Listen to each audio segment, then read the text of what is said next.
တိုက်ခုကျဦးနဲ့ကော်ဖီတူစားတော့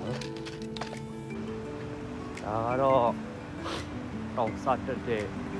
နေရာပေါ့နော်အောက်ခြေမှာရှိတဲ့တောက်စားတဲ့နေရာဖြစ်ပါတယ်ဒီနေ့ရာသီဥတုအခြေအနေကတော့မိုင်းနဲ့30စိုးစိုးလေးတော့ဒီမှာရှိပါတယ်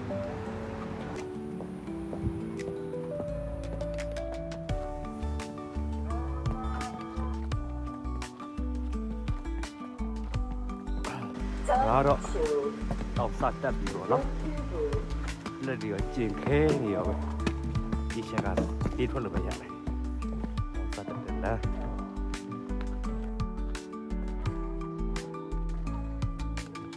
ဒါမှတောက်တက်တယ်လို့ရှိတယ်ပေါ့နော်နောက်သွားတယ်အဖွဲလက်လူငယ်ပိုင်းတင်ကိုရပါဘူးလူကြီး50ကျော်30ကျော်တွေအများဆုံးတွေ့ရတယ်ပေါ့နော်တက်တာကတော့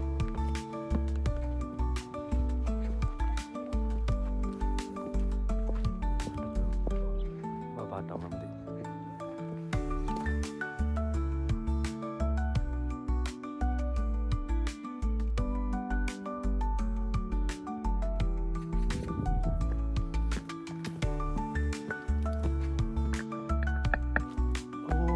အေးစိတ်ကျင်ခဲ